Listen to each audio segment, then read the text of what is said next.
बिस्मिल्लाहिर्रहमानिर्रहीम। अस्सलाम वालेकुम। Welcome back to my YouTube channel. So friends, कैसे हैं आप सब? उम्मीद करती हूँ कि आप सब लोग ठीक होंगे। तो फ्रेंड्स, आज मैं आप लोगों के साथ लाहौरी काली मिर्च वाले छोले की रेसिपी शेयर करूँगी। यह रेसिपी हम इस तरह बनाएंगे, ना तो आपके छोले टूटेंगे और ना ही इनका छिलका उतरेगा, और इसका टेस्ट आपको बाज़ारों वाला घर में मिलेगा। तो हम इसे बहुत ही कम मसालों से तैयार करेंगे। आपने वीडियो को लास्ट तक वॉच करना है। चलें स्टार्ट करते हैं। बिस्मिल्लाहिर्रहमानिर्रहीम। यहाँ पर मैंने एक पाव जो है वो छोले लिए हैं। इन्हें मैंने रात में सॉक करके रख दिया था। हाफ़ टेबल स्पून मैंने इसके अंदर मीठा सोडा ऐड किया था और हाफ़ टेबल स्पून मैंने इसके अंदर नमक ऐड किया था, ठीक है। और इसका पानी मैंने अब चेंज कर दिया है। 2 से 3 बार आपने इसे वॉश कर लेना है। फिर आपने इसे एक दूसरे पैन में ऐड कर देना है। ये देखिए, मैंने एक दूसरे पैन में इसको ऐड कर दिया है। फिर आपने फ्लेम को ऑन करना है, ठीक है ना। उसके बाद आपने हाफ़ टी स्पून इसके अंदर मीठा सोडा ऐड करना है। उसके बाद आपने सॉल्ट इसके अंदर अपने टेस्ट के मुताबिक ऐड करना है। ये देख सकते हैं आप लोग। इसका बॉईल आने के लिए आपने फ्लेम को जो है वो हाई कर देना है। ये देख सकते हैं यहाँ पर बॉईल जो है वो आ चुका है। फिर आपने स्पून की मदद से इसे थोड़ा सा हिलाना है और उसके बाद आपने इसे कैप करके लो फ्लेम पर रख देना है। ये देख सकते हैं। उसके बाद आपने इसे लो फ्लेम पर रख देना है जब तक छोले जो हैं वो टेंडर ना हो जाएं, ठीक है।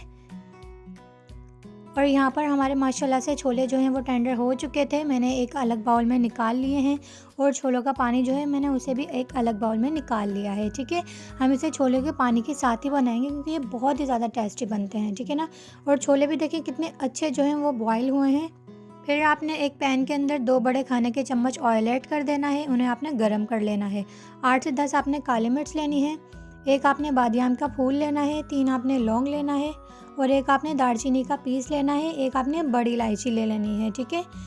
ये सारे गरम मसाले को हम जो है ऑयल के अंदर ऐड कर देंगे। ऑयल को आपने थोड़ा सा गरम कर लेना है। उसके बाद हम इसे 1 मिनट के लिए इसके अंदर रोस्ट करेंगे ताकि इसकी खुशबू जो है वो बहुत अच्छी इसके अंदर फैल जाए। उसके बाद हम इसके अंदर 1 टीस्पून कुटी हुई लाल मिर्च ऐड करेंगे। ये देख सकते हैं आप लोग। आपने इसे एक से 2 मिनट के लिए रोस्ट करना है। इसका हम स्मोकी फ्लेवर बनाएंगे। ये देखिए, आपने बिल्कुल लो फ्लेम पर इसे जो है वो रोस्ट करना है। और इसके अंदर जो है हम थोड़ा सा पानी ऐड करेंगे क्योंकि हमें स्मोकी फ्लेवर बनाना है। ये देखें, आपने बिल्कुल थोड़ा सा इसके अंदर पानी ऐड कर देना है और आपने लो फ्लेम पर 1 से 2 मिनट के लिए इसे रोस्ट करना है, ठीक है। ये देखें, 1 से 2 मिनट हो चुके हैं। ये अच्छी तरीके से फ्राई हो चुके हैं। फिर आपने 1 से 2 मीडियम साइज़ की अनियन लेना है। उसे आपने पेस्ट बना लेना है। ये देखें, फिर आपने इसके अंदर ऐड कर देना है।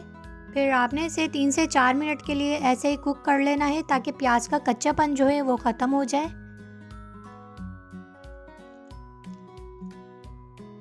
ये देखें, 3 से 4 मिनट हो चुके हैं और प्याज अच्छे से कुक हो गए हैं। उसके बाद आपने इसके अंदर 1 टेबल स्पून लहसुन अदरक का पेस्ट ऐड कर देना है। लहसुन अदरक के पेस्ट को इसी मसाले के साथ 1 से 2 मिनट के लिए रोस्ट कर लेंगे ताकि मसाले का जो कच्चापन है वो भी ख़त्म हो जाए और इसके अंदर प्यारी सी खुशबू आ जाए। उसके बाद ये देखें, उसके बाद आपने 1 टेबल स्पून इसके अंदर धनिया पाउडर ऐड कर देना है। हाफ़ टी स्पून आपने इसके अंदर ज़ीरा ऐड कर देना है।